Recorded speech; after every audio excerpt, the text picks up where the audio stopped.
We want to welcome you to Roar 2020. Roar 2020 this year is being envisioned or is being presented to you as a series of industry-focused events that will include both a forum and matchmaking opportunity for our MBEs to engage with our corporate partners.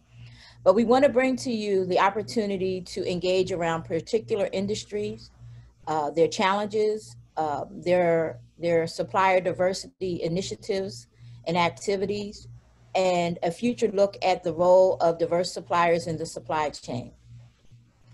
I am pleased today to start off with the first part of our healthcare virtual forum with our hospitals panel. Today we have joining us Bridget Battles, Diversity and Inclusion Manager at Thomas Jefferson University and Jefferson Health; Robert James, Supplier Diversity Program Director, Highmark Health; and George Robinson, Director, Supplier Diversity and Inclusion, UPMC. This panel format is going to be 30 minutes of presentation with 15 minutes of Q&A. So please queue up your questions in the chat. I will be moderating the chat and giving you an opportunity to ask questions directly of the panelists. Each panelist will also spend some time introducing themselves and their organization. So before I begin, I want to turn it over to Bridget Battles, who can give a few words about herself. Thank you, Valerie. I'm so delighted to be here with all of you today. I am Bridget Battles. I'm the Manager for Diversity and Inclusion for Thomas Jefferson University and Jefferson Health. I've been a part of Jefferson for now 14 years, and so I'm delighted to be in the supplier diversity space today and to engage in the conversation. Excellent. George? Good afternoon, ladies and gentlemen. I'm George Robinson, Director of Supplier Diversity and Inclusion for UPMC. I've been in the role now for 9 months and was previously the Manager of Supplier Diversity at UPMC. Again, proud to be here and looking forward to a robust conversation today. And Bob. Thank you. I'm Bob James. I'm Highmark Health Supplier Diversity Program Director. I've been in that role for the last 5 years. I'm always eager. I report out to our D&I board committee and our senior executives on our outcomes and activities. And prior to coming to Highmark Health, I practiced law for 20 plus years, both in Pittsburgh and Washington, D.C. And one of my great heroes, Thurgood Marshall, said that any African-American attorney always has to look to be a social engineer. And so when Valerie asked, well, why would you want to be on this panel? That's part of the reason I'm here. It's a passion of mine, diversity and inclusion. And I enjoy working with our executives. I enjoy working with our suppliers to really try to ensure that there is equity in our supply chain and throughout our enterprise. Our enterprise is, we're a national health and wellness company, extending in across the United States, but we're consisting of hospitals, health plan, and other companies, other affiliates, including a dental insurance company. So excited to be here. I appreciate the invitation very much, Valerie, and look forward to participating as a panelist.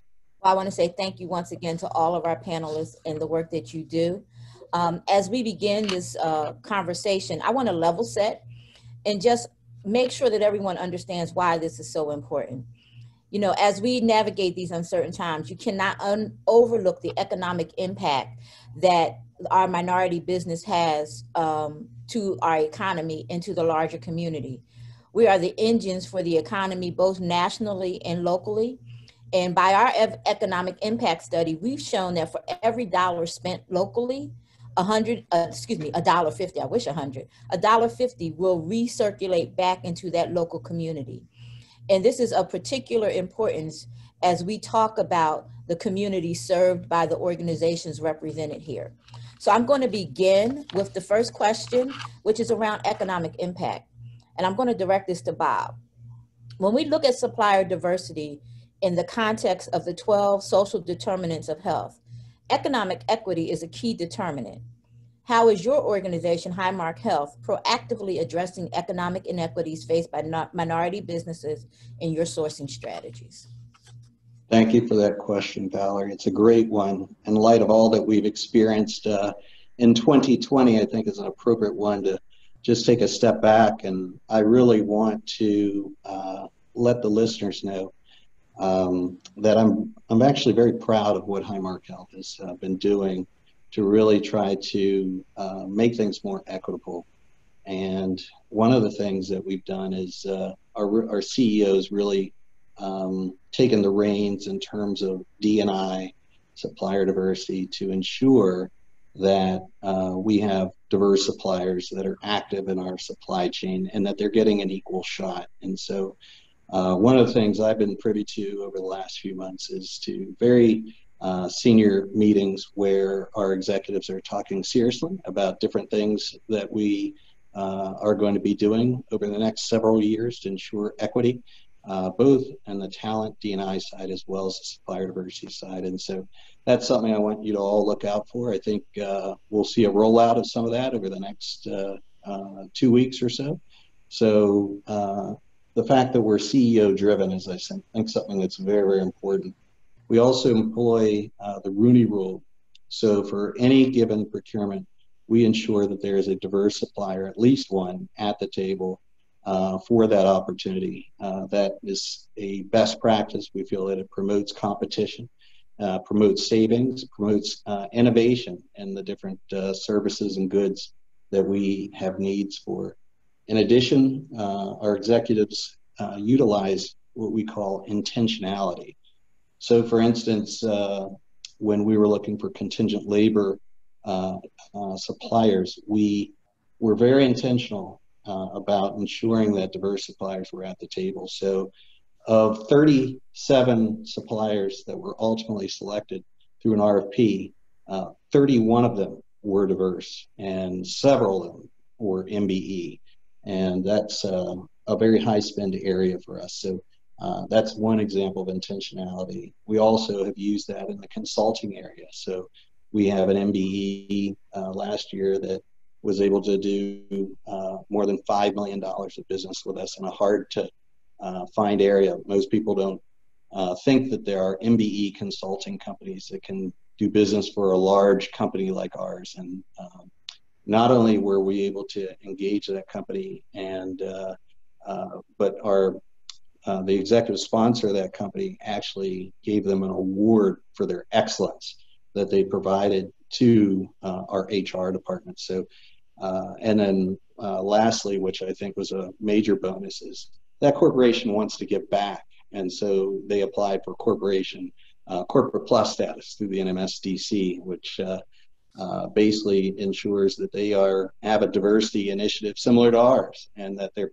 paying it forward. And you're going to hear that theme throughout the different comments that I make, because that's something that we really encourage our suppliers to do.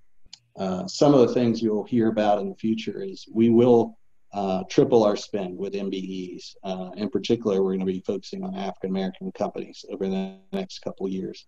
And we'll also triple the number of our protege suppliers with MBEs comprising half of those additions. So we're very excited about that.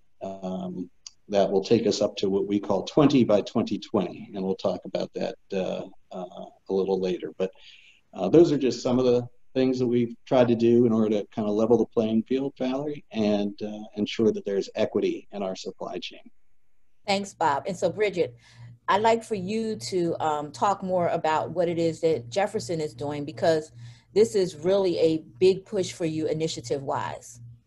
It is. And so I, along with Bob, our CEO and our new Chief Diversity Officer, is definitely committed to supplier diversity. And we're being very strategic when it comes to our procurement pipeline. One of the newest things that we're beginning to pilot now is matching up our internal buyers with potential suppliers and giving them the opportunity to pitch to us virtually. So that's one of the things that's coming up in the next few weeks. And then we've taken a look at other opportunities. to bring in some additional suppliers, not just for janitorial services or office supplies, but we're looking at the marketing aspect as well, making sure that we are connecting with those diverse marketing and advertisement agencies in the area as well. And we're committed to really just moving this initiative and our supply chain forward at Jefferson.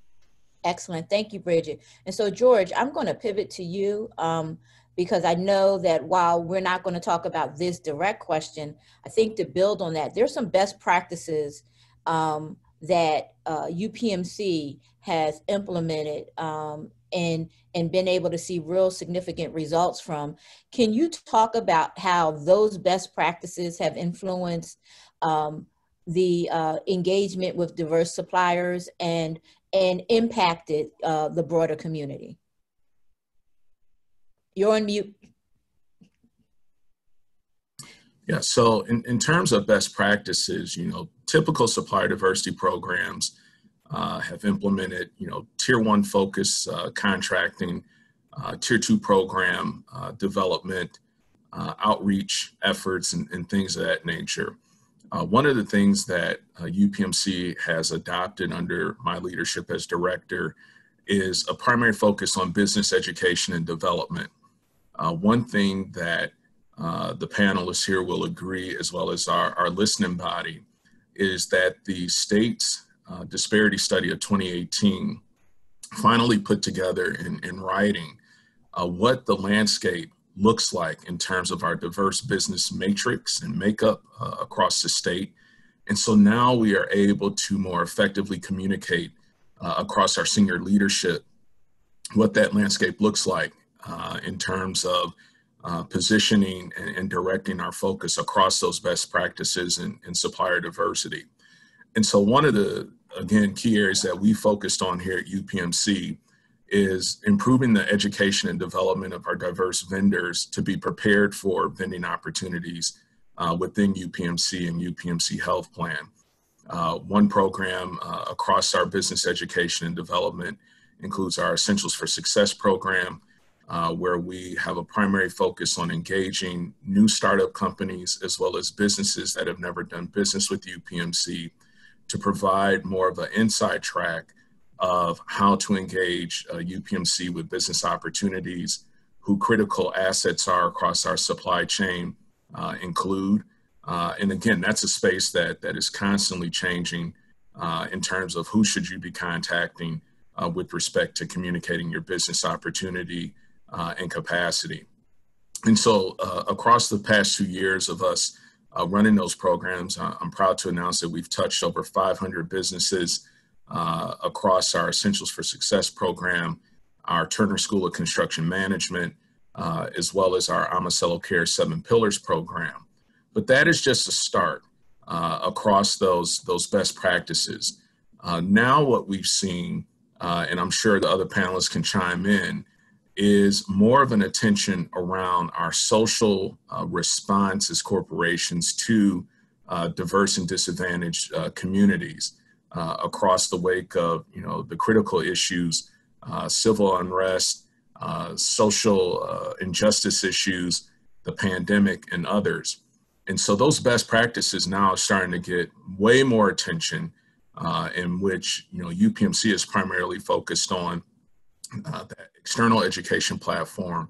But now as we enter into Q4 of 2020, we are starting to engage in internal education of our senior leaders and our middle management leaders, as well as our on-the-ground selectors, of the importance of supplier diversity as a part of UPMC's response, not only in the business engagement space, but also in the D&I workforce space. Excellent. And so I want to follow up with that by asking all three of you this question that speaks to not only the engagement with diverse suppliers, but that internal education in culture change or culture advancement, let's say, and that people understand how important and how significant supplier diversity is. Has there been are there internal strategies that are being implemented? And have you also committed dollars to mentoring and growing diverse businesses for for opportunities with the supply chain? And I'd ask that of all three of you. I'll start with you, George. Yes, so UPMC does participate in the state of Pennsylvania DGS Mentor Protege program.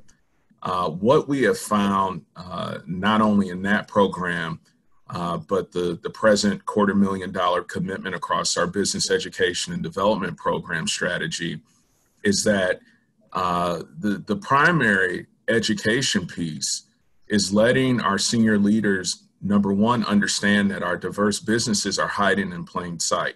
You know, you guys are there. We have been advocating for you for years. And, you know, now is an opportunity where those individuals that, you know, may not have given supplier diversity its just due representation, understanding, and appreciation, can now make that significant difference just by engaging our diverse business community. That's one primary focus that I do have in educating our senior leaders. We're starting to see those results across our spend. But one thing that we are still combating, especially in this healthcare space, is the overall conversation around the cost of healthcare and how that translates to our supply chain management streams.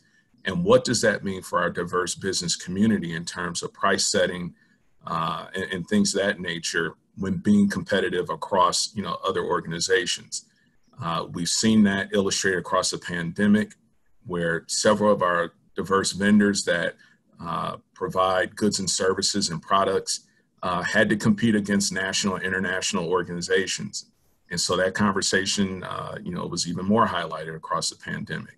So we are in a unique space right now within UPMC with respect to that conversation, and letting people know that yes, while we are attentive to the healthcare costs conversation, we also have to recognize that without those small businesses and diverse businesses, certified businesses engagement, we won't have customers on our insurance side, because it's folks like you that are buying the insurance products that we're offering, going to our hospitals, seeing our doctors, and there deserves to be a representation and reflection of our spend. Excellent. And so Bridget, yes. Okay. I just want to add, because we've experienced such rapid growth in the past few years, our focus has really been on centralizing our supplier diversity. And of course, our program is new. And so now our main focus here as we centralize is really the education portion. And we're educating internally and externally, because one of the common things that I hear all the time is that because Jefferson is so large, you know, our suppliers are confused on who they talk to and how do you get a connection? How do you get on the inside? And so really streamlining that process and giving the diverse businesses, you know, that information and making sure on the inside, everyone is aware of the process. Excellent. Thank you, Bridget. And so Bob, you mentioned 20 and 20. So can we talk about that program, that 20 and 20 program that you mentioned? So Absolutely. that's like a mentoring capacity building program. Yes, absolutely. And I just want to, before I get there, I just want to add 2 points because I think they're important to piggyback off of our panelists. Culture, you're right. You've got to change the internal culture at a lot of companies so that at the senior levels, middle level, people really understand the value of diversity and inclusion. And so one of the things I'm proud our company has done is we brought in third-party experts to really huddle with our senior executives, talk about D&I. So people like former Secretary of Labor and diversity expert Alexis Herman has come in and talked to our senior executives about about diversity and inclusion, supplier diversity, and really helped with regard to rolling out a robust strategy. So ensuring that culture is really consistent with where you want to go in terms of your mission, I think is essential. The other thing that I want to add that I think is very important is George had mentioned the disparity study that Pennsylvania did, which was really critical for small diverse businesses. So one of the things what we did was we mirrored that disparity study with our own disparity study of our senior executives and their diversity spend. So we're actually able to see the gap in between what's available in the market and their diversity spend. And we're able to show that to them. And that's going to be within what's called a supplier diversity scorecard. We'll also have one for talent, and they'll be able to see that gap so that we can mitigate the disparities that currently exist in terms of a given good or service that's provided and that diverse supplier that's able to provide that. So that's something that I think is very innovative that we've been able to roll out. The 20 by 2020 is an initiative that I'm particularly passionate about because we found that when a company is mentored and when they have an internal advocate looking out for them, they tend to be able to both find more opportunities that can expand into other areas outside of maybe what that first contract was for. But it also helps with regard to retention of contracts. It helps if a company may not be aware that they are not viewed as performing at a level that is expected, or maybe they're not performing in the way that was contemplated, have that communication. And I find that oftentimes it's a matter of communication, and that problem can be corrected before it leads to a small diverse company perhaps losing business. So our mentor project program is kind of based on that, but one of the reasons why we're expanding it is any of our mentors have to have at least a contract worth $100,000 within our business. So we're really ensuring that our pool of diverse companies continues to grow. So by tripling from what was 6 at the beginning of the year to 20 by 2020, it ensures the growth of those companies. And in addition, we really want to get to 50. So we want to be on that path to get to 50 diverse suppliers that are mentors. That's not the extent of all of our suppliers. Those are the ones that we have identified as being strategically aligned with where we want to be in the future. And so we want to ensure that they remain in our supply chain, that they're valued, that we understand any additional services, goods that they might provide. And it's something that we've just found to be extremely successful. And we ask them to pay it forward. So we have not only those 20, but each of those 20 is asked to pay it forward to other diverse suppliers, so that that number really isn't going to be 20 or 50 when we're done. It's going to be much larger number of those that are getting all sorts of assistance. It could be process efficiency, Kaizen event. It could be an intervention of some kind. It could be marketing guidebook, which we're coming out with for our diverse suppliers, consulting regarding their business. So it's going to be a very comprehensive mentor project program, and I think it's exciting, and I think it's one of the first in our country to be able to hit as many companies as we're able to hit. Well, that is great work. And I thank you all for the work that you're doing, particularly in building the capacity and creating space. So Bridget, I'm going to turn it over to you and ask Bob and George to also come in on this question. We're in the middle of a pandemic. Are there specific categories of services or supplies that are in high demand for your organization and that present immediate opportunities for our diverse businesses? One of the hot items, immediate items, are gloves. That is an immediate item that we are definitely in need of. And as we continue to really, really navigate our way through this pandemic, there are additional items that are going to be forthcoming that I'm going to be sharing openly in our next section, and I'll be able to share that with you. Excellent. Thank you. Bob or George, do you want to weigh in on, are there some hot commodities or and not just commodities, are there services, from IT and connectivity issues to process efficiencies? Are there services that you want to weigh in on that are in demand right now? Sure. So at our hospitals, I'd say cleaning and sanitizing services, one of those things you just can't get enough of right now. Even at home, I'm sure people find that to be the case, but in our hospitals, that's something that's always needed. So cleaning services, as well as the manufacturing of the hand sanitizer, that's also something that's in hot demand by our hospitals. Transportation services, you might imagine that with school having started, there are less drivers available, and so it's harder to find transportation services different places, and also the spacing requirements. These new spacing requirements mean that you can only fit so many people on a vehicle, so you need more than what you would have needed in a pre-COVID situation.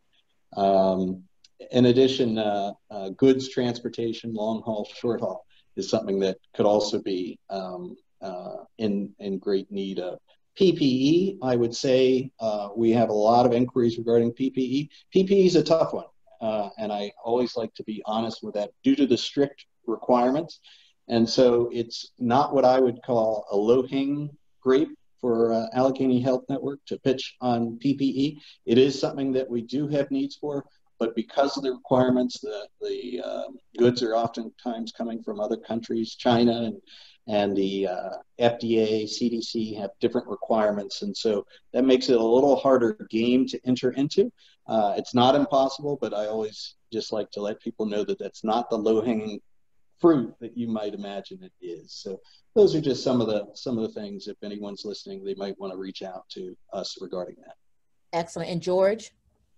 Yeah, so one thing I did want to state, let me first start with, two items that, I'm looking for right now. Logistics management, as well as transportation services. One thing that I did want to state, specifically with respect to UPMC, UPMC being that we're the largest employer in the state of Pennsylvania outside the government, 92,000 employees. One thing that was not apparent to our vending community, including our diverse vending community, is the fact that our organization has a critical mass team that watches and observes international epidemics and has a preparation team.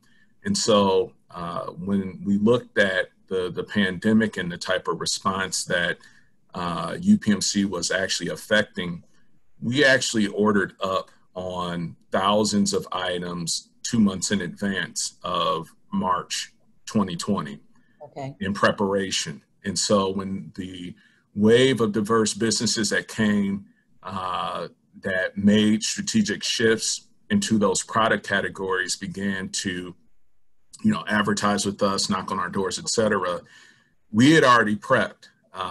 And fortunately, Southwestern Pennsylvania and the UPMC footprint did not see a heavy demand on pandemic-related items. In fact, UPMC and one of our partnering organizations, UPMC Enterprise, actually began creating specific products specifically for pandemic response, including COVID-19 test kits, the actual tests themselves, various studies around COVID-19 response, antidotes, et cetera. And so, with respect to pandemic response, we really didn't have that upswell in need because we had pre-ordered so many things. And to Bob's point, several of those products are highly governed, highly regulated, and with that prep order, that came directly from larger manufacturers that already met those needs. So again, what I'm looking for right now are logistics management firms as well as a transportation company for people moving across the UPMC footprint. Well, that's good to know. I will tell you that a year ago, we engaged in a extensive undertaking to identify and get certified a large number of logistic providers, transportation providing companies, and we have a number of logistic analysis providers within the EMSCC footprint. And so I would encourage all of our MBEs who are in those spaces to reach out. And in the space of PPE and hand sanitizer, I will also tell you that we also have a very large and diverse group of businesses that can support those needs as well. And so I think that this is something that we are ready to respond to the needs that you guys are identifying. This is critically important for us. So I appreciate you being very transparent with that. I want to, we're at 1:01, and so I want to get to this last question that I'm going to ask the panel because I thought that it was critically important when we were having our pre-discussion. And I'm going to direct it to you, George, and of course, Bridget and Bob, please weigh in. And if you are listening online and you have questions, please type your questions in the chat. And if my moderators are seeing questions that I'm not seeing, please make sure that they pop up in my chat so that we can answer any questions that, that you have as an audience. But one of the things we talked about was the impact of technology. You know, it has certainly contributed to advancing a more efficient supply chain network. And I want to understand how it's impacting your engagement with diverse businesses and the trends that you anticipate over the next 5 years. And George, we're going to start with you because we had a robust conversation around this. Certainly, and thank you for teeing that one up. You know, technology has been a wake-up call across our business operations, our business engagement, both as an internal organization as UPMC, as well as across the minority certified business community. You know, we are probably all tired of Zoom and Team and all these types of meetings because we never interacted with individuals at this level of frequency. But because of this new call to business development, new call for business interaction along these lines, you know, what we've seen on the national stage is a gap, a void, a huge chunk of our diverse businesses just are not technologically advanced and up to speed with what it's taking to interact with big corporations. You know, we've seen billion-dollar commitments out of Amazon, out of Alphabet, out of Microsoft, out of Facebook to help those businesses, which primarily are coming out of the smaller businesses. So it may not necessarily be this audience that we're addressing here on the call today. But we have to recognize that there is a technological gap and we need to figure out ways to fill that. It's more than a notion to be able to master Zoom, so to speak. You know, we got folks, hey, I just exhibited with my mic off. But recognition of, you know, business presence, business presentation, the fact that, for example, UPMC is open to scheduling meetings via Zoom and interacting with our category managers and the like. Several of them are starting to take in-person meetings. But also recognition of new technology that our organization is beginning to use in contracting. So for example, UPMC is going to begin using Ariba as our contracting software platform. And so businesses understanding how Ariba works, how to complete the information that's going to be requested and required of you is going to be mission critical if you want to continue doing business with UPMC or if you want to begin doing business with UPMC. And so as a part of our business education and development program, these are the tidbits of information that we're providing to keep our vendors, both new vendors as well as existing vendors, up to speed with the new requirements. But we're also, you know, at this challenge where the businesses themselves, you know, are going to have to take on that responsibility. And so I just encourage all of the participating businesses on this call to do a tech evaluation. You know, understand where there may be gaps across your business that you need to shore up in order to remain relevant and pertinent and a priority across the corporate supply chain space, because it's going to be a requirement moving forward that businesses try to stay at the top of their game with respect to technology. Excellent. Bridget, do you have anything that you want to add, or Bob? I agree with everything that George said. I know that we're in the beginning phases of really identifying which software we're going to use. So right now we've just really like outlined our process, but going forward, I know we will have the software, and it's going to be necessary for suppliers to be able to function and navigate the software to get in the door and to meet the internal buyer they need to connect with. Excellent. And Bob? And I'd just say, so supplier diversity is housed within our center of excellence, within our procurement department. And so that the great thing about that is that's where a lot of our innovation occurs. And so our innovators, our most creative minds, are always thinking about, hey, how do we innovate supplier diversity so it isn't just the typical supplier diversity, plain vanilla supplier diversity program. And so some of the things that we are now doing, in addition to the supplier diversity scorecard, which was an innovation, first of its kind, to look at the disparity for our senior executives across the enterprise. Another example is supplier risk. So we're actually, and these are investments too, so they aren't always free, but we, one of the things that we value supplier diversity, and we're making these technological investments. So if a supplier is facing financial challenges, which obviously after COVID, that's some of what happened, we actually can get a view of that and can have a conversation with that supplier before that issue gets to be such that we aren't able to use them as a supplier. So it's a proactive technology that we're using to mitigate supplier risk of our diverse suppliers. So that's something that I was really, really happy to see roll out. And probably our one of our best innovations was provider diversity, where we now measure across our providers that are businesses.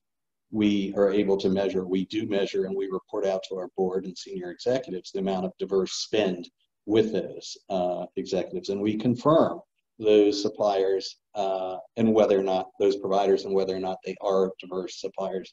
And we look at that at least every 6 months. So those are just three examples of how technology is helping us to further supplier diversity at Highmark Health. Excellent.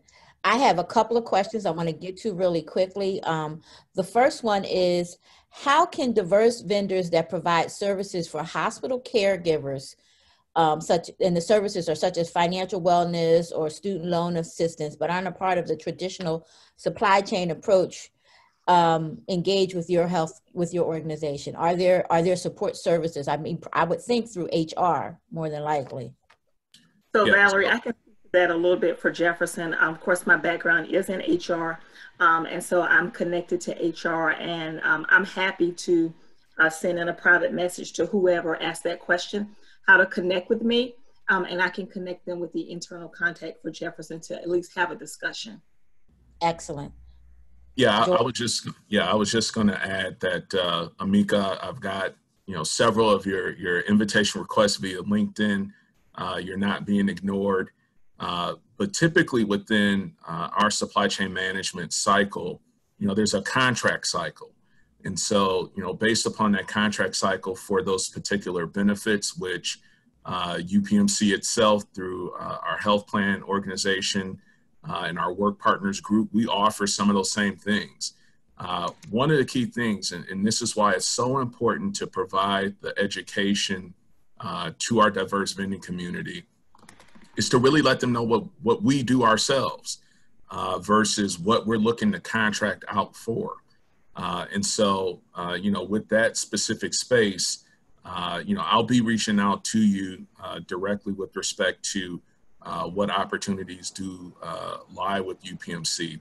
But again, for our organization, as large as we are, many of the things that some vendors do offer, we're offering ourselves. And so again, as you stated, Valarie, that transparency, because some people are just knocking on doors that we need to let people know they're not available to be open. And then those doors that should be open, we're here to help kick those doors in. So that's what I would offer to that question. Excellent. And so I have a question around certification. So I'm going to respond to Ellen and say that We do certify ethnic diverse businesses through the EMSDC. And I would have you reach out to our team. You can contact us at 215-569-1005. And I will ask a member of my team who's moderating to put our email and phone number. Jan Fleischner is our Director of Business Certification, and Darius Hurst Rodney is also our recertification coordinator. Both are available to help you, but any member of the EMSDC team can answer questions around certification. Going on to, I see a question from Christy Marinelli. You offer pandemic planning, professional services, IT, cyber engineering, and you also work with commercial insurance. So I know you're going to send over some additional information, but to the panelists, particularly I'll say to Bob and George, are these areas where you have high demand and where she should be reaching out, and can we direct her appropriately? Yes, I'd like her to reach out to me. I like some of the services that she provides, some of the TPA, and I'd like to learn more about her company.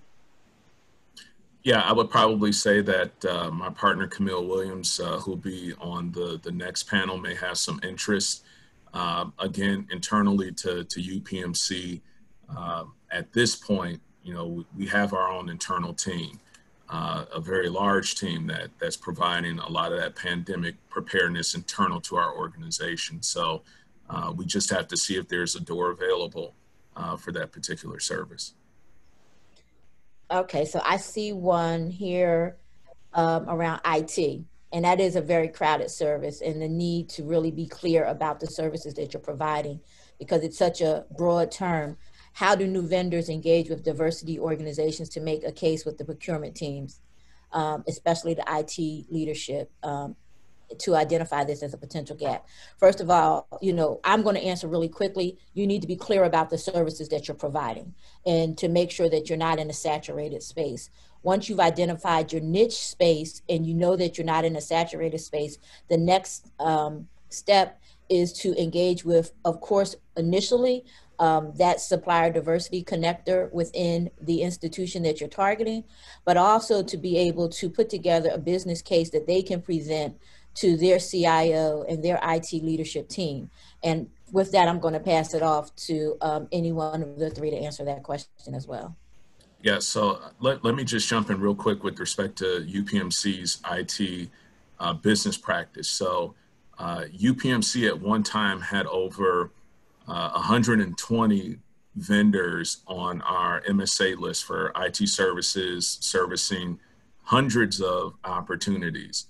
We have since reduced that list to 30, and there's discussion on reducing that list even further. And so, you know, again, understanding that this is a upstream swim that you have to make when trying to get into the space. And again, it all revolves around the concept of healthcare costs versus the impact that we're having within the small, diverse business community and for other vendors.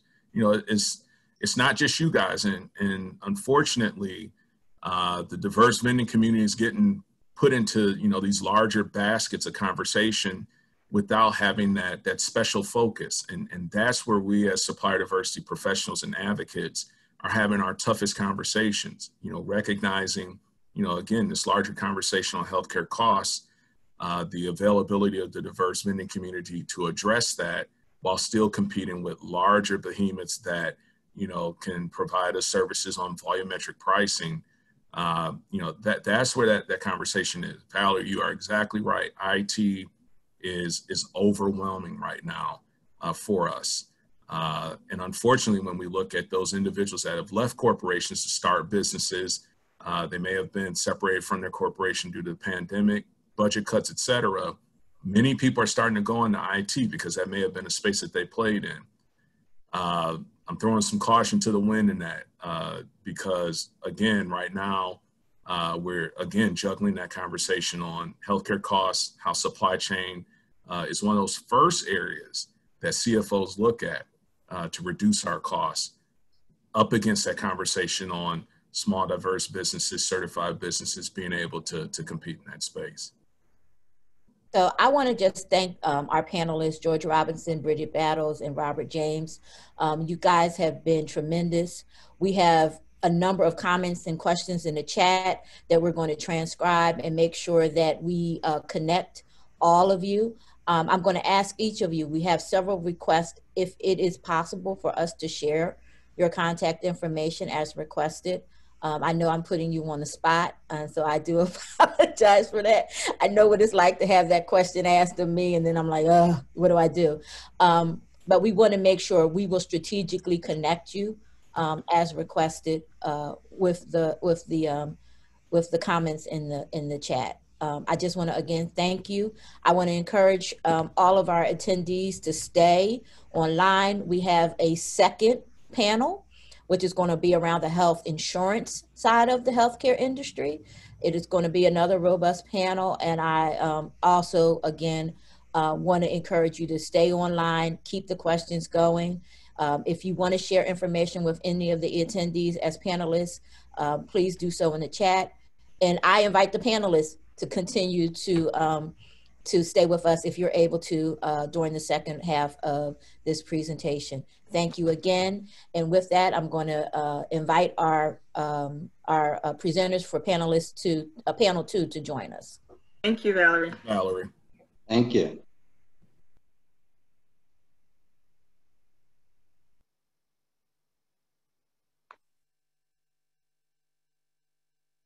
Right, we're missing one.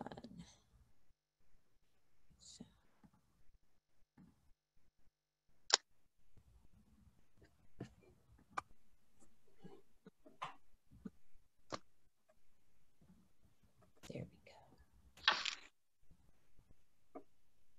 Excellent. Well, welcome. You guys have a tough act to follow, and Bob's still on the panel. So I want to again welcome everyone to the second half of our healthcare forum kickoff series for Roar 2020. We are pleased to have our second panel, which is going to focus in on health plans, health insurance. With us today, we have Ron Baldwin, Director of Supplier Management and Diversity for AmeriHealth Caritas family of companies. We have again Bob James, Supplier Diversity Program Director for Highmark Health. We have Chuck Stefanosky, Director of Strategic Sourcing for Independence Blue Cross. Excuse me. And we have Camel Wiliams, Manager, Small Diverse Business Program, UPMC Health Plan. Guys, I want to thank you again for joining us. We had a really great conversation in the last panel. The questions are coming fast and furious, and so I'm going to try to stay on top of them. I want to say right now in the offset, if you see a question that you want to answer, put your information in the chat, respond to the attendees. But I'm going to level set the way I did in the first panel by making this statement, that as we are in the middle of these very uncertain times, we cannot overlook the economic impact to minority businesses and as a result to the larger community. What we do know is that minority businesses are the engine of our economy, both nationally and within local communities. And this is evidenced by economic impact studies that show for every dollar spent locally, $1.50 will recirculate back into the local community. This is of particular importance when we look at the communities, particularly the underserved communities that are serviced by your organizations. And so I'm going to kick this off with you, Ron, by asking this question. When we look at supplier diversity in the context of the 12 social determinants of health, economic equity is a key determinant. How is AmeriHealth Caritas proactively addressing the economic inequities faced by minority businesses in your sourcing strategies? Thanks, Val. Thanks for the question, and thanks for allowing me to participate in this process. One of the things that we've done to address that, we've just recently appointed a Chief Diversity, Equity, and Inclusion Officer to kind of assist with the messaging across our senior management team across the enterprise. But for AmeriHealth Caritas, with social determinants of health, the way we deal with that, we certainly cannot fund suppliers, but the one thing we have tried to focus on in terms of messaging internal to advance diversity is to share the impact small diverse businesses have as it relates to mitigating social determinants of health, meaning that they hire from within those underserved communities, which allow those employees to now access transportation to get to the hospitals. They have money now to spend on formularies. They also have access to healthier doctor appointments and things of that sort, which help mitigate social determinants of health. And the other piece that I've kind of shared with small businesses is to understand the value you bring when you talk to people like me and Bob James and the rest of the panelists, that your business is tied to our mission to build healthy communities. So if you understand social determinants of health, and you understand when you hire folks that there is an impact to mitigate social determinants of health, that you're now giving people a living wage, where they now have the ability to not go to a food desert to buy healthier food. So you're creating stronger communities. So part of our messaging has really been to help suppliers understand how to better message and promote their business when they talk to mission-driven companies. So those are one of the things that we try to do to help them improve their opportunity and to have a real constructive conversation around the value they bring in terms of a partnership, or even taking your supplier level to a partnership, because those things truly show that you're truly engaged with our mission and values as it relates to how we build healthy communities. Yeah, and Valarie, I'd piggyback. I think the statement relating to the mission is something that every diverse supplier should really think about. So when you approach any of us regarding an opportunity, what ultimately is your service or good going to do to further our mission? And our mission, of course, is to provide a remarkable health experience, or to provide a positive health experience for the health plans generally. And so you've got to really be able to understand the connection between the good or the service that you provide and our respective missions. And if you can do that, if you can make that tie, maybe it's cost savings, maybe it's more efficiency, it's going to give us more better results, better outcomes in some way.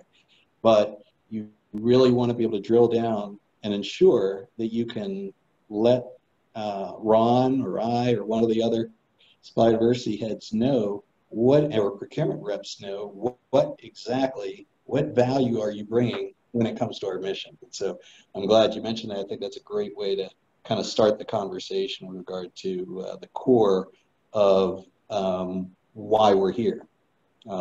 Everything that we do in our company relates back to our mission, fulfilling that mission. Excellent, Chuck. What I'd like to add is that Independence Blue Cross, our supplier diversity program, if you were to ask me what is the #1 goal or the objective, and from a diversity and inclusion perspective overall, we want to match the diversity of our workforce and the suppliers that we use to the community that we serve. Very simply put, that's what we're looking to do. So I think the advice I give to suppliers is search out organizations that have that kind of mission, because I think you have a better opportunity to find a fit for the products and services that they're offering, because we're looking for you the same as you're trying to find us. Excellent. And Camille, do you want to add anything? Yes, Valarie, thank you for the opportunity. I'd like to begin, if I may, by just giving a brief overview of UPMC and who we are. As a $21 billion healthcare provider and insurer, we are very much connected to the social determinants of health. And like Mr. Baldwin shared, we understand that this is a core aspect of our business. So we are in business to keep people healthy. To that end, we provided approximately $1.4 billion in 2019, just in community benefit. And I offer those statistics just to give you the depth of the commitment that we have, as well as the contribution we have to our community. Like my colleagues here on the line, social determinants of health we are not new. It is not new to us. We've been in this space for a very long time.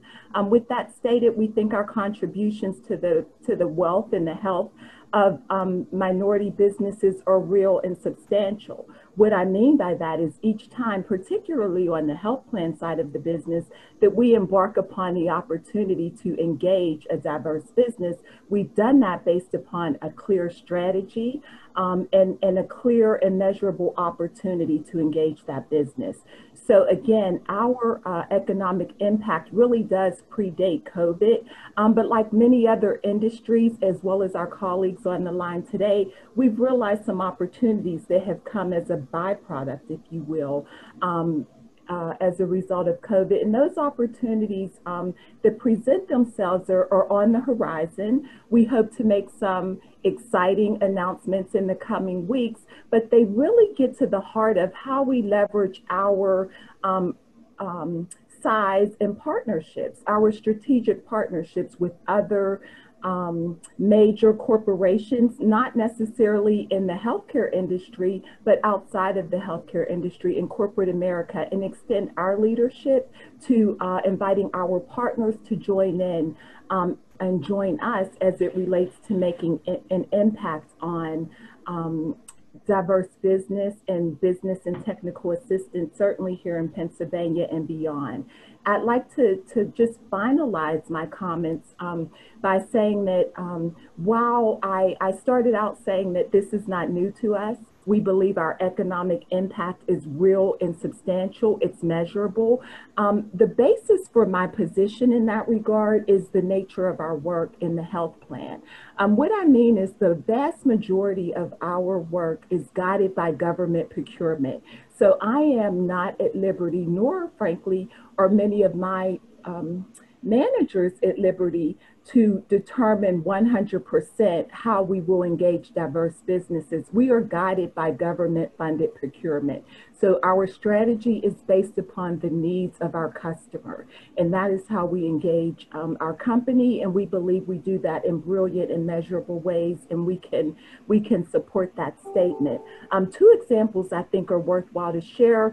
And the reason I do is because they represent our innovation as it relates to leveraging the talent of diverse businesses to support other diverse businesses in peer-to-peer mentoring, as well as workforce development. We are of the belief, to your point about economic opportunity, that one of the most impactful ways that you can reach a disenfranchised population is through employment. And so we have workforce development programs that we have increased in terms of scale during this particular time, and they are managed by diverse businesses, and we are very proud to share that. So again, we did not necessarily change our direction. Our commitment to these businesses is longstanding, but we are taking advantage of opportunities to increase partnerships and refine existing programs to meet some of the current challenges.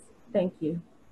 Thank you. Thank you. And that's, that was quite a bit of information, but to your point, the impact, it doesn't just extend to the supply chain, but it extends to the broader community, particularly in terms of the employment of diverse populations and in ensuring that they have access to healthcare and economic equity. So very, very good points, Camille. Thank you. Thank you.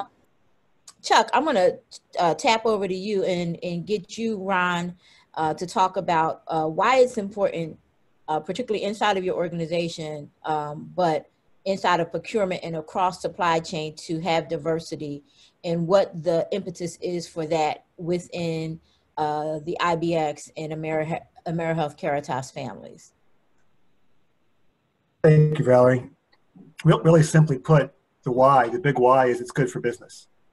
Utilization of diverse businesses really helps us promote innovation through introduction of new products and services, provides multiple channels from which to procure goods and services, and also it drives competition on price and service levels and between companies, the companies existing as well as potential suppliers. What we've experienced is we try to have minority contractors or suppliers on every bid that we do. And if we find that diverse suppliers win at the same level as non-diverse companies, it's really just try to drive competition and drive sourcing of diverse suppliers, and it really helps us move the needle on our diverse spend. To give an example, in 2018, we commissioned an economic impact study based on our spend for that year for Independence Health Group, which encompasses Independence Blue Cross, AmeriHealth administrators, as well as AmeriHealth Caritas. And that impact, just from a real high level, the economic impact was $375 million. I'll say it again, $375 million just in 2018. It also contributed to about 1,000 jobs and then about $30 million in taxes. So we know that it works, and we know that supplier diversity is good for us and good for the community and for the economy. It reinforces that adage, what gets measured matters. And so, it's important that we continue to measure it, because we drive home how this impacts us in the overall, in our overall economy. So Ron, I'm gonna tap it over to you and have you answer that question. Because I know this is a passion project for you, a passion, not a project, a passion for you. It certainly is. And just like Chuck said, it makes good business sense. But more importantly, I think, it has a huge impact on the communities that we serve. And I think, AmeriHealth Caritas, IDX, we're certainly in business to make sure that just like a church in the community, if the church is missing, the community is impacted. So we want to make sure that while we're here, our impact is huge and sustainable, and also, our customers require it, which would kind of help promote and advance diversity, because your customers require. Our customers are the state, because we manage their healthcare plan. But, it shows that when you hire AmeriHealth Caritas and you bring into your business, that there is going to be not just an impact to the health and wellness, but there's going to be an economic impact, because I don't think one can exist without the other, where people can grow and thrive. You can be very healthy, but financially poor, which means you're stressed, and eventually you become very sick. So I think our program has to mitigate those two things to drive, a very huge impact into those communities. As well as, internally, the one thing we try to do at the end of the year is bring our diverse suppliers in to have a celebration called a supplier reception. And all that's designed to do is allow those suppliers to interact with our president and senior staff. So those folks who don't typically interact with small, diverse businesses get a chance to hear firsthand what their trouble, their issues are, their concerns are. So what it does, it gets folks engaged at a higher level, and that's how you start to create that sustainable process internally. Because a lot of your executives are not from those communities, but yet people are making decisions on folks they don't interact with. So in order to have much more healthier, intentional decisions, you need to have an interaction so these folks really understand the communities and how their decisions impact people that they don't typically interact with. So it's important in a lot of ways, but there's a lot of different things we do at Caritas to build interaction, but that's one of the things that's been most impactful, because it gets the senior management team actively engaged to make decisions that drive impacts that are sustainable. So, and I want to build on that, because I heard both you and Camille use the phrase, it's what our customers want. Or it's a compliance requirement. And what I want to talk to is, how do we normalize? How are you normalizing engagement with diverse suppliers in a way that it's not just driven by what your customers want, but it does make good business sense, and it is a matter of a normal course of business practice? Because I think that when we treat supplier diversity as an outlier, its impact is cyclical. It ebbs and flows with the moments. And right now we're in a very heightened moment of social unrest and civil engagement and a pandemic. And so everybody is, engaged in wanting to do more and have impact. But we also all know we have ADHD, ADD, every DD there is, and this cycle is going to ebb. And so how do we normalize it in a way that when it ebbs, the engagement with the diverse supplier community doesn't go away? Because the impact needs to be continuous.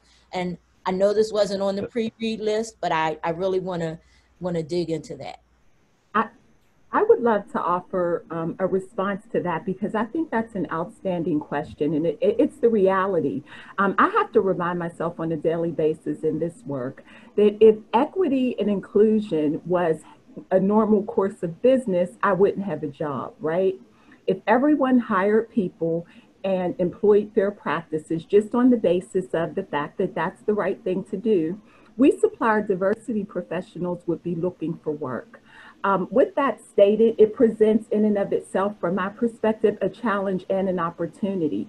To your question about how we ensure the sustainability, in my words, of diverse business strategies, I found throughout my career, and I've been at this for a considerable amount of time, understanding, which is what is the common thread that I've heard many of us say today, and we're giving that information to our supplier diverse community. I recommend, and I do for myself, that we do that ourselves. So I consider my division managers and directors my customers or my clients. And my job is to understand what their needs are. What I found, and I don't mean this solely for UPMC, I've worked in government environments, worldwide corporations, and I manage my own diverse business for a decade. So what I know is that it's not always an easy sell, but if you meet your client, your customer, or your subject matter expert at their point of need or interest, you have a greater opportunity of winning, if you will, as it relates to extending opportunities for minority business. So there's multiple ways, I would have to say, that we can approach, and I'll call it the sustainability of diverse businesses. But my recommendation or my approach is commonly to understand the need and to make the point of entry not about hiring minorities or making us rich, but more about getting to the need of the business that we have. And this just happens to be the best company that can get it done, because this is how we need to get it done, either by government regulation or our own corporate supplier diversity strategy. But there has to be, in my experience, and please colleagues correct me if yours is different, because I think it's important to share what's in it for me. And that is not just about diverse businesses. If you think about it, it's about business case in general. So I find that if you understand the business case, if you align the need with the case, you increase your chances of strategic and long-term diverse business engagement. Thank you. And I'd just say, hey, Valarie, I'm sorry. Yeah, I'd just say along those lines, because I think this is a great question. You know, I really approach supplier diversity and equate supplier diversity with excellence. And so when it comes to, like, let's say our metric goals, I don't really see a ceiling, because I think that the more diverse suppliers that are part of our supply chain and bring excellence, the better our product is going to be, and the more likely we are to get closer to our mission. And so that's, I don't put any, let's say our hospitals, for instance, we don't have any government requirements on our hospitals, but our hospitals have to meet the same goals as our health plan, which may have some governmental requirements. And so even at our affiliates where we don't have requirements, no one's saying, hey, you've got to do it, we make sure that we spread it across the enterprise so that our best practices are also utilized at our hospitals that we would use for, let's say, our health plan, and that we would have metrics, report out metrics and goals, even though there's absolutely no governmental requirement. And so I think that whenever, let's say, if someone's building a supplier diversity program, to be able to not put limits on the potential of that supplier diversity program, because I don't think there are any limits on diverse suppliers and what they can achieve. And so I'm always hesitant to kind of put those limits on. I think that there are things that we can do to make sure they have the opportunity to demonstrate their capabilities, but we don't ever want to say, oh, they've reached 13%. That's enough. Let's shut it off. We don't need to use them anymore. They should be a valuable supplier as such that we want them to keep providing services as it makes sense to the company. So that's the approach, you know, I would say that we'd want to take. And I just want to take a step back to also state that kind of at Highmark Health, we've taken an approach, and since COVID, we always had in place a VP of talent, D&I related to diversity, but we wanted to take the steps. We elevated that position to be Chief Diversity Officer position, and we also have added to our hospital system a Chief Clinical Diversity Officer, which is a first for our hospital, so we're excited about that. And she'll work very closely and will be aligned with our enterprise-wide Chief Diversity Officer. And then our CEO is working with our Chief Diversity Officer on a strategy, enterprise-wide, that will be robust and responsive to the needs. We already had a foundation in place, but we think these are unique times. And I'm proud that our company is going to really respond to the times that we're in. And in the next couple of weeks, I'm excited that we'll be making some announcements on some different things that we'll be doing in terms of our enterprise. And so I mentioned on the earlier call that we'd had a third-party expert, which I highly recommend, come in. We had an expert. We had the Honorable former Secretary of Labor, the U.S. Secretary of Labor, Alexis Herman, come in, huddle with our senior executives and CEO to really discuss, diversity and inclusion, supplier diversity at a level where everyone really understands, everyone's on the same page in terms of what we're trying to achieve as an enterprise. And so those are some, I think, of the best practices. I'd say the last thing I would mention that I think during this time is very helpful. I think all of us on the call probably do it in some way, shape, or form, and this is an example, but we do a customized small business forum. So for that company that really, really wants to learn, how do I do business with Highmark Health? That's the event that they should really need to attend to learn how to do business with us, because that's where all of our procurement team members are going to be enterprise-wide. And every company is different in terms of how you approach them and to do business with them. And so for us, that's really the pipeline. That's where I see the most people get opportunities following that forum at Highmark, because they really had that opportunity for the one-on-one, and they've heard success stories about how past suppliers have done business with us. And so I definitely encourage anyone to come. And our featured speaker this year is actually a asset manager who's also one of our suppliers, one of our protege suppliers, Ariel Capital's John Rogers is going to be our keynote this year. So you can learn from John how he was able to get business in a hard to get area, which is asset management. So that's not controlled by procurement. So our programs, we have to ensure that we're getting even beyond procurement in order to be influential. And that's why we need that CEO, those senior executives to be engaged, so that we can influence the financial services, the legal, and other professional services to make sure, and even providers, to make sure that that we're really touching every area of our company. And so, that's having a customized event, small business forum. I encourage everyone to also attend SHARE, which is coming up. And any of these events are opportunities for them to learn about the different companies. But yeah, for Highmark Health, we definitely invite you to come to our November 12th event.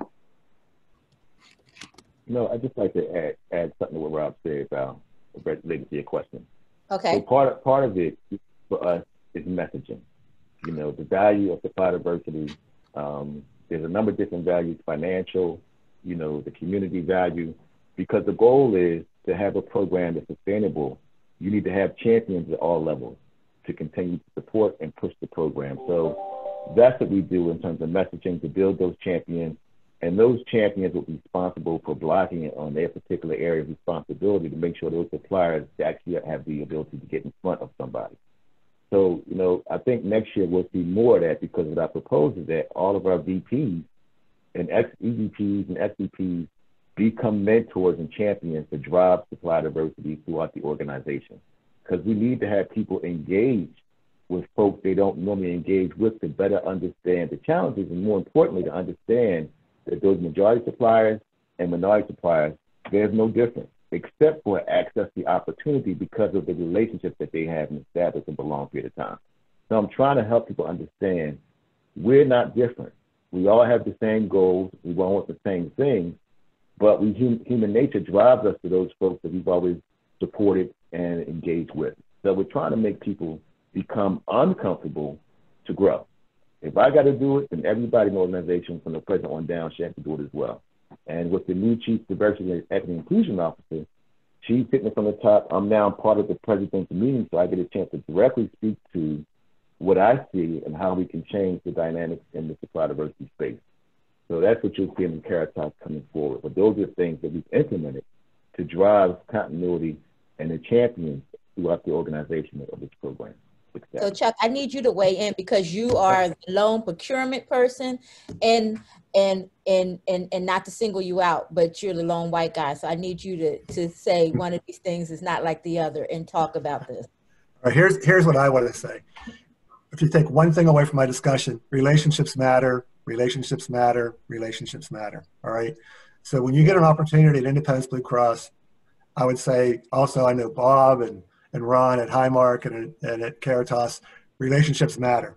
So what I mean by that is when you get an award at IBC, first, hit it out the park. Do a really good job on your project. And then if you have, you're doing computer hardware and you have a 3-year agreement and you're doing a really good job, don't wait 3 years to develop your relationships. Make sure that you're continually selling to us. That's an in for you. You need to make sure you're doing that. Just because you get a contract doesn't mean you quit selling. You need to be selling over and over and over. Come in with your home run, do a good job, continue to sell. What I mean by that is all of us, Ron, Bob, myself, our executive leadership, we're on every council, every chamber, every event in Philadelphia, region, I'm sure in Pittsburgh, all of us are there. When you see that our CEO is there, our CFO, you need to walk in, shake their hand, and say, hello, hey, I know Chuck, I've done some work with you guys. I'd like to do some more. Can you help me? And you know what? They will. They'll take your card, they'll call me, right? And they'll say, hey, I met this guy or this young lady, did a really good job for you, would like to do some more business. So those relationships, those discussions, you need to work those. So you can't wait, like fill a contract and when it's over, try to get another one. You've got to be, day one, you got to fill the contract and be looking to sell something else. You've got to do that. And then guess one other piece. All of us that are professionals in the procurement area, supplier diversity, we're your salespeople, right? We're the ones that are taking your information, going to our internal trusted business partners and saying, give this supplier a chance. Let us put them on RFP. They'll do a good job. Trust me, right? And so if you do a good job, it's great. If you don't, guess what happens? The next time I go to them, they're like, why are you bothering me? The last company didn't do well. And by the way, Ron and Bob and I, we trade suppliers. Well, we just talked about one this week and last week. When we find a good supplier, we communicate back and forth and we share that information. So that we do virtual introductions all the time. Excellent. Excellent. So we're getting a couple of questions, but I want to get to this one because you guys have been sharing so much information that we're getting close on time. A couple of things. Number one is, are there right now high demand categories of services that your organization is seeking right now, particularly in the middle of this pandemic, that can present immediate opportunities for our diverse businesses? And then I'm going to go right into the second piece of it. And the second piece of it is, how do you select new vendors and how do they engage? And I think this will answer a couple of questions that are in the chat right now. So the first part is high demand. What's immediate low-hanging fruit inside of your organization in terms of sourcing opportunities? And the second part is, how do we engage and vet new vendors and get them into your supply chain? Chuck, I'm gonna let Chuck go first on this one. I have one that I'm looking for, and I know I've spoken to both Ron and Bob about this. They'll have maybe more to add, but here's what we need. We need suppliers with experience providing professional services to health insurance companies. It could be around regulations, auditing, areas and Medicare or Medicaid experience. Let me give you an example. A new regulation comes out. All the healthcare companies have to adjust their systems or their processes or something because of this new regulation. They're called mandates. That's our our largest expense are those services. And what happens is we'll have a need to update our credentialing process, for example. And a supplier will come to us and say, hey, I've done this for Highmark, I've done this for Aetna, whoever. And then they have like a lock on the business because they have that experience. So if you have consulting experience, professional service experience related to healthcare, health insurance companies, we want to know about you. And can we share everyone's information in the chat, because we're getting that request as well? Sure. Okay. And so Camille, I know you wanted. I'm sorry, I didn't mean to cut you off, Chuck. No, you didn't. That's fine. Okay. And Camille, I know you wanted to. I saw you wanted to weigh in on this. I did want to weigh in, Valarie. The way vendors. I want to begin by providing some clarification to the last point I made. The reason that we as in UPMC Health Plan engage vendors based on government procurement is because the lion's share of our work is government procurement. So it's not that we have other or significant or substantial other opportunities for engagement, but that really is our business model and how we proceed here in the health plan. With that stated, our recruitment efforts are often guided by these same procurements. So they as in government drive the types of diverse new businesses that we often engage. And we do that in a number of ways, probably a lot similarly to how many other organizations do it, because frankly, this is an area where transparency and widely accepted standards are very important. We do not want to hide, if you will, our tools and techniques for engaging diverse businesses. So vendor registration portals and certification databases are two very common ways that we identify new vendors. And we're often directed again to those vendors by the respective contract documents for the particular agency that we are pursuing the contracts with. But we don't stop there. We also exercise, and I've heard this brought out today, introductory meetings, and we find them very important. So it's not just about completing good faith effort documentation, but it's about getting to know the businesses, even in areas where we do not have necessarily a day-to-day presence. Meeting with those businesses, connecting with them, and understanding what services they provide. I cannot estimate the importance of today's platform, this virtual platform, and the ability to outreach with a variety of vendors, even virtually, becomes a mechanism for meeting new vendors. Because what we know is that vendors outreach to us when these events are over by way of LinkedIn and other ways. So I encourage all vendors who are interested in doing business with UPMC Health Plan and UPMC, or in all of our affiliates, to register on our vendor registration portal, to stay connected with Mr. George Robinson of UPMC Corporate, as well as myself, because it's this awareness that helps us to get diverse businesses in the door and introduced to subject matter experts within our system. Thank you. Thank you, Camille. Bob, Ron, do you have anything you want to weigh? Okay. Yeah, I just reiterate, and different companies have different approaches. So we do offer kind of opportunities for meetings, but what I would say is if you're really, really serious, you want to do business with Highmark Health, engage with us at our small business forum, because that's the one day when our executives are focused on supplier diversity.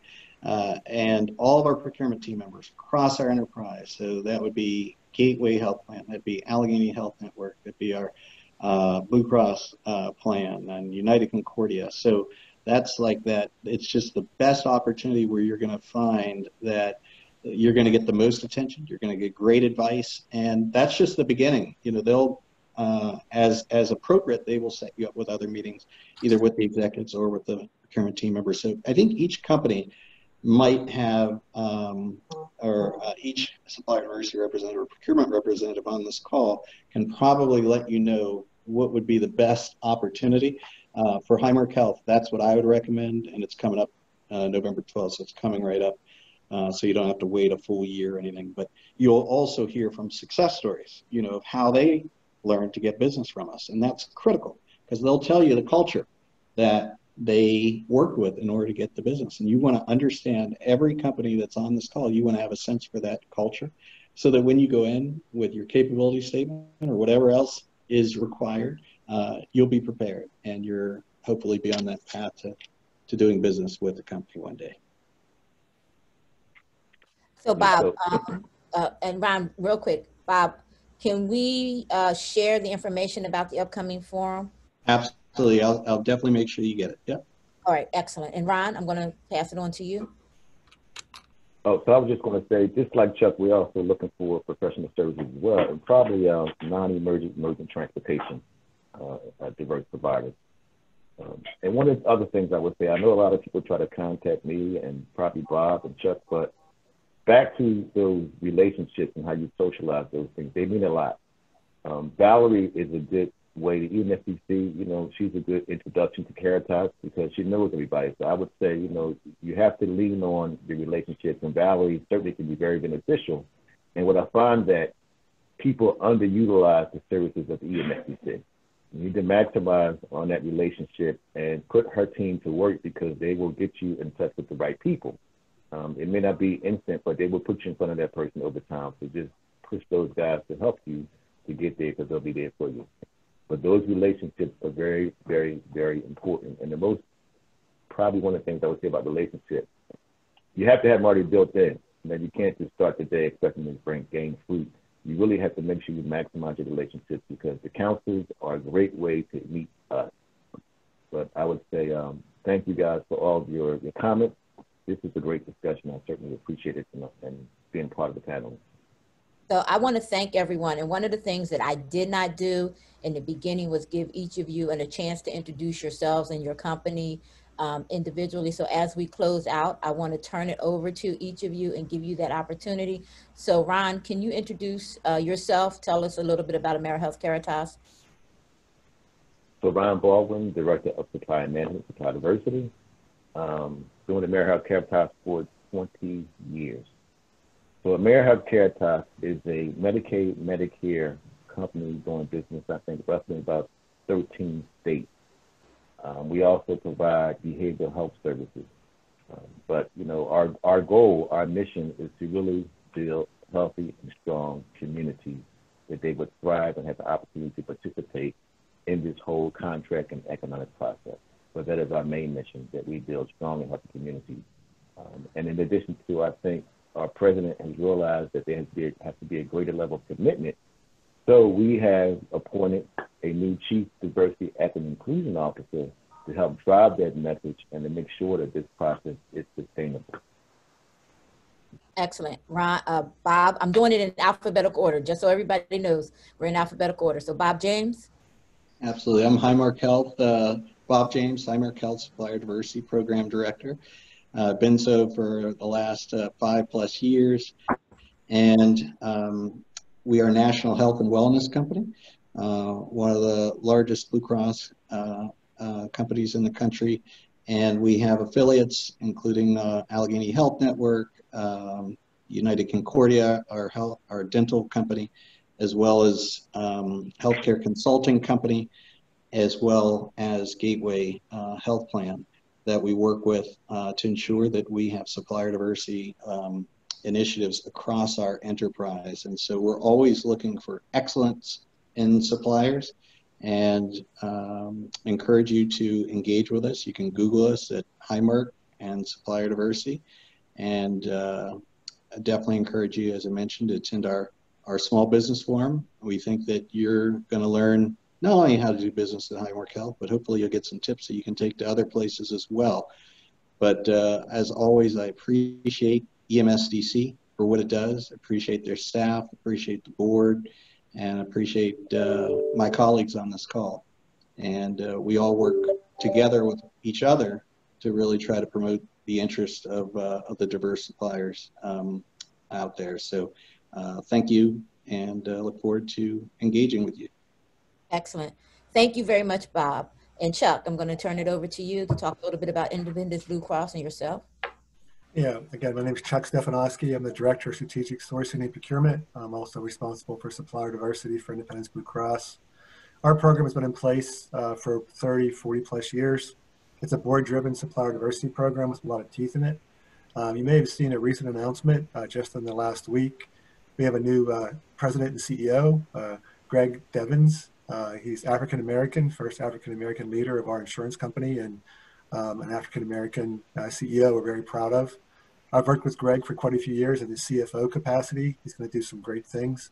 And obviously, supplier diversity and diversity and inclusion overall is a real passion of his. And I think you'll see a lot of great things continue to come out of Independence Blue Cross in the future.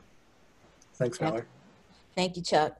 And Camille, finally, last but not least. Thank you, Valarie, and special thanks to EMSDC for this opportunity. As you all know by now, I'm Camille D. Wiliams, and it was nice to join you all today to learn and to share. I'm representing UPMC Health Plan Insurance Services Division. UPMC is a $21 billion healthcare provider and insurer. We are the largest non-governmental employee in the state of Pennsylvania with over 92,000 employees, 40 hospitals, 700 doctor's offices and outpatient sites, and 3.8 million members in our insurance services division. It's fair to say that we are the largest medical insurer in Western Pennsylvania.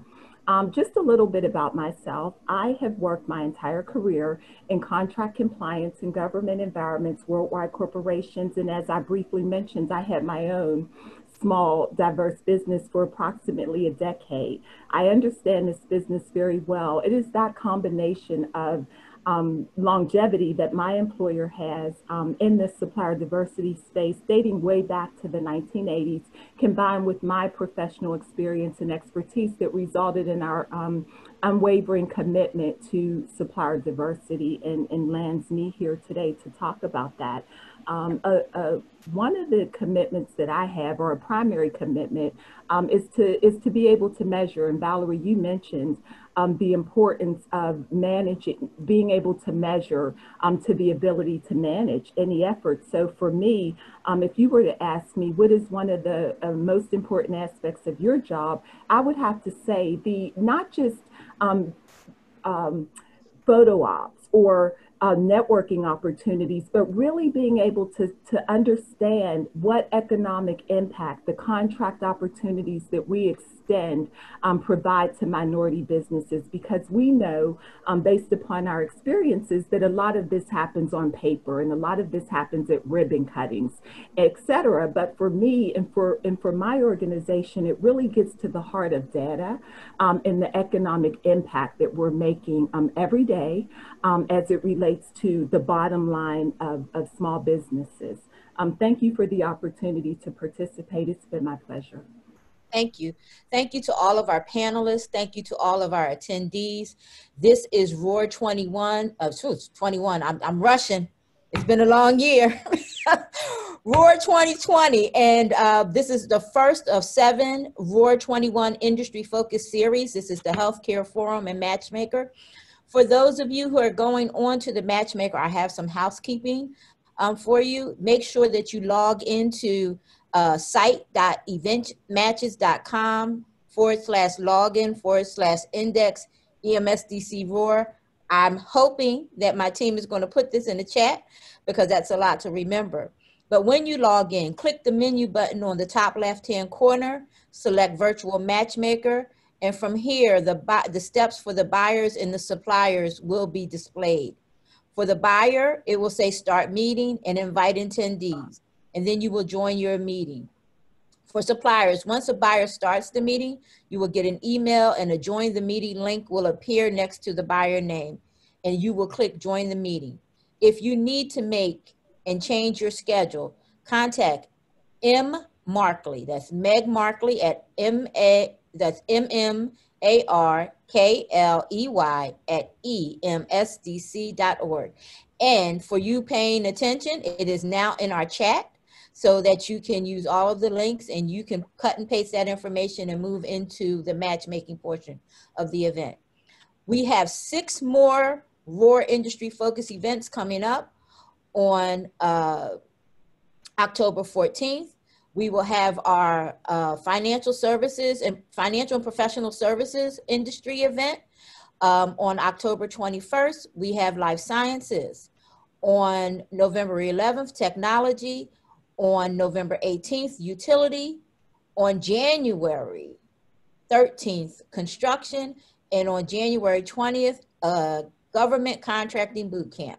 We encourage you to join all of the ROAR. We spread it out. We know that everybody is virtually fatigued, and we are looking forward to joining you face to face as soon as the opportunity presents.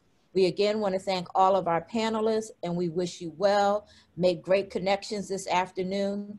And to reinforce what Ron said earlier, leverage EMSDC. You all underutilize us, really work us. We're here to serve you. We are your organization, whether you are a diverse business or a corporate partner. We are here to serve you. We exist because you need us. Thank you very much. Have a great afternoon. Thank you. Thank you. Thank you.